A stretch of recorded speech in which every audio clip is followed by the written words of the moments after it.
اور موت آ جائے تو جنتی ہے۔ کوئی اور عمل جو بخشش کے لیے رکاوٹ ہو وہ نہ کرے تو جنتی ہے۔ لیکن اس نے کیا کیے؟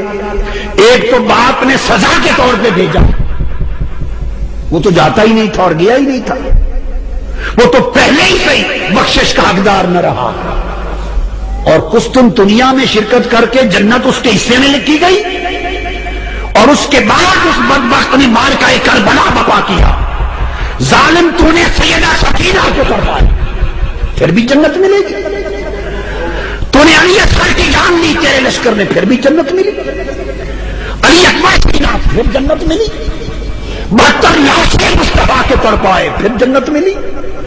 نیزے پر حسین کے اور شہداء کربلا کے سر سفر کر کے گئے، پھر بھی جنت ملی۔ تو نے دمشق کے دربار میں اپنی چھری حسین کے لبوں پر ماری اور کہا میں نے بدر والوں لوگوں کا بدلہ لے لیا، پھر بھی جنت رہی۔ اور معرکہ کربلا کے بعد جب اہل مدینہ نے یزید کی بیعت توڑ دی، کل کتب حدیث سیر اور تاریخ میں درج ہے، تو اس نے مدینہ پر حملہ کیا، 10,000 اہل مدینہ شہید کرائے 700 جلیل القدر صحابی شہید کرائے۔ یزید کے لشکر نے حضرت ابو سعید خدری نابینا ہو گئے تھے، ان کی داڑھی پکڑ کے تھپڑ مارے۔ مسجد نبوی میں اذان معطل کر دی، اقامت معطل کر دی، نماز معطل کر دی۔ 3 دن مصطفیٰ کے مزار پر اذان نہیں ہوئی، مسجد نبوی میں اذان نہیں ہوئی۔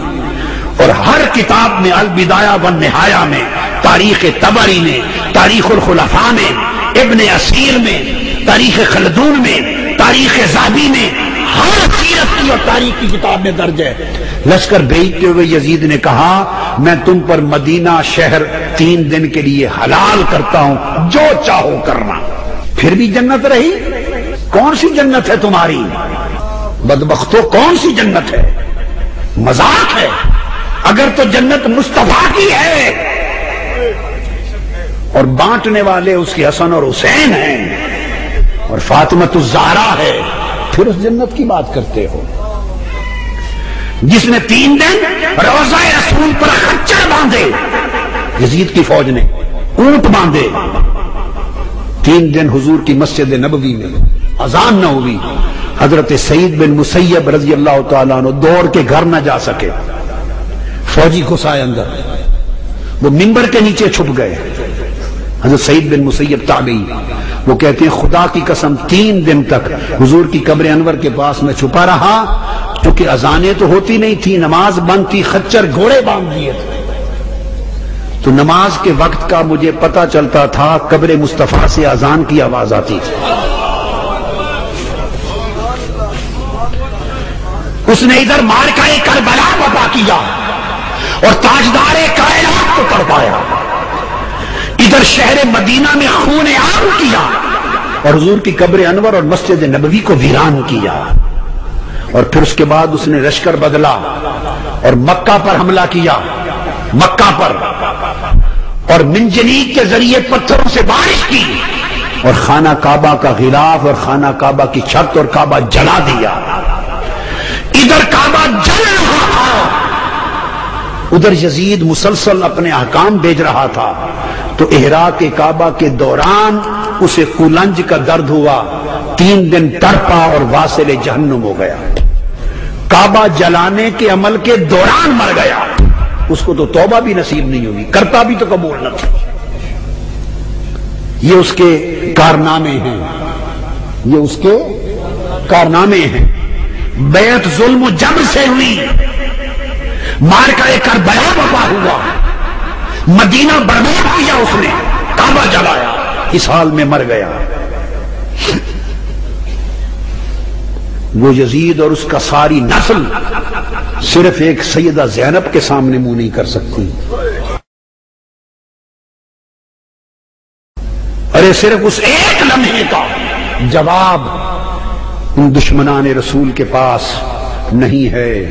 جب سیدہ زینب قافلہ لے کے دمشق پہنچی تو بازاروں اور گھروں کی چھتوں پر لوگ جمع ہو گئے تھے، کسی کو کچھ پتہ نہیں تھا کہ یہ کٹے ہوئے سر کن کے ہیں، اور جو قیدی آ رہے ہیں اونٹوں پر کجاووں پر یہ کون ہیں۔ صرف اتنا اعلان کیا ہوا تھا کہ حکومت کے کچھ باغی تھے اور باغیوں کو قتل کر دیا گیا ہے۔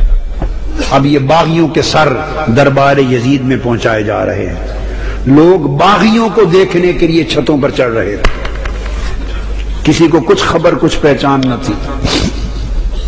ہجوم ہو گیا، قافلہ رک گیا بازار دمشق میں۔ آج وہ بازار سوق حمیدیہ کہلاتا ہے، چھتا ہوا ہے آج بازار دمشق کا۔ وہ روٹ تھا جہاں سے وہ مسجد اموی جو ہے اس طرف دربار یزید کی طرف مڑ کے قافلہ جانا تھا۔ بھیڑ ہو گئی، قافلہ رک گیا، بھوک تھی، پیاس تھی، پریشان حالی تھی، تو چھتوں پہ جو لوگ چڑھ گئے تھے ان میں ایک خاتون بھی چڑھ گئی تھی، بوڑھی۔ اس خاتون نے دیکھا قیدی ہیں، مسافر ہیں، پریشان حال ہیں، اس نے پانی بھیجا، کچھ کھانے کی چیزیں بھیجیں، کچھ کپڑے بھیجے، دوپٹے بھیجے، ضرورت کا سامان بھیجا۔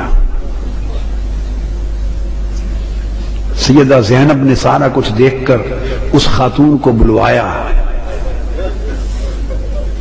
جب وہ قریب آئی تو فرمایا کہ بی بی تو نے ہمارے ساتھ بڑی نیکی کی ہے، کوفہ سے لے کے دمشق تک کسی نے ہمیں پوچھا تک نہیں، کسی نے ہمارے حال کی خبر نہیں لی، تم کون ہو اور ہمیں کیا سمجھ کے ہم سے اتنی بھلائی کی؟ اس نے کہا میں اور تو کچھ نہیں، میں اپنی اوائل چھوٹی عمر میں مدینہ رہتی تھی اور حضرت سیدہ فاطمہ الزہرا کی خادمہ تھی، پھر جب ان کا وصال ہو گیا تو مدینہ چھوڑ کے دمشق آ گئی، پھر وہاں نہیں رہی۔ تو تم نے اتنی نیکی کی ہمارے ساتھ کیا سمجھ کے؟ اس نے کہا مجھے اور تو کچھ معلوم نہیں۔ تو جب آخری وقت تھا حضور سیدہ کائنات کا تو میں نے عرض کیا بی بی مجھے کوئی وصیت کر دیں، وصیت کی عمر بھر عمل کروں۔ تو انہوں نے مجھے، جانتی تھی کہ میں دمشق سے ہوں، انہوں نے مجھے وصیت کی تھی، فرمایا تھا بیٹا ایک ہی وصیت ہے، کبھی قیدی نظر آئیں تو ان سے اچھا سلوک کرنا، زندگی میں کبھی قیدی نظر آئیں تو ان سے اچھا سلوک کرنا۔ میں نے تو دیکھا ہے قیدی ہیں اور مجھے ان کی وصیت یاد آئی ہے، زندگی میں پہلی مرتبہ موقع ملا ہے تو میں نے سیدہ فاطمہ الزہرا کی، اپنی مخدومہ کی، میں نے نصیحت پہ عمل کر کے قیدی جان کے تو یہ سارا کچھ کیا ہے۔ سیدہ زینب رضی اللہ تعالی عنہا اور سلام اللہ علیہ فرمانے لگی اللہ تیرا بھلا کرے، تجھے اجر دے، بتا تو نے ہم سے اتنی نیکی کی، بھلائی کی، ہم تیرے لیے کیا دعا کریں، کیا صلہ دیں؟ ہم تو اس وقت خود مسافر ہیں، قیدی ہیں، لٹے ہیں، مظلوم ہیں، بے یار و مددگار ہیں، ہم تیرے لیے کیا دعا کر سکتے ہیں؟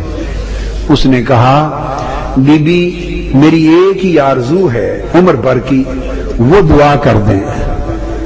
پوچھا کیا آرزو ہے؟ اس نے کہا جب میں وہاں سے چلی تھی تو سیدہ فاطمہ الزہرا رضی اللہ تعالی عنہا کے چھوٹے چھوٹے شہزادے تھے، حسن حسین اور بی بی زینب، چھوٹے معصوم بچے تھے۔ اب زمانہ گزر گیا، زمانہ گزر گیا، میری اس وقت سے آرزو ہے کہ کبھی مجھے حسین اور زینب کی زیارت ہو جائے، دعا کر دے کہ مجھے ان کی زیارت نصیب ہو۔ بی بی زینب نے فرمایا تیری دعا قبول ہو گئی، میں زینب ہوں جو قیدی ہوں اور جس کا سر کٹا نیزے پر دیکھ رہے ہو یہ حسین ہے۔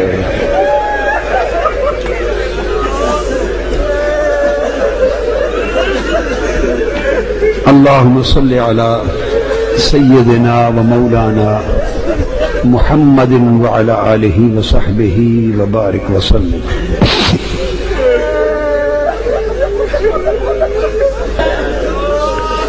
پھر سیدہ زینب قافلہ لے کر جب دربار یزید میں پہنچی ہیں تو اس بدبخت نے حکم دیا کہ یہ جو قیدی ہیں میرے سامنے پیش کیے جائیں، اور گستاخانہ انداز کے ساتھ تو سیدہ زینب اور سیدنا امام زین العابدین کی طرف مخاطب ہوا، آپ کے ساتھ وہ ضعیفہ مائی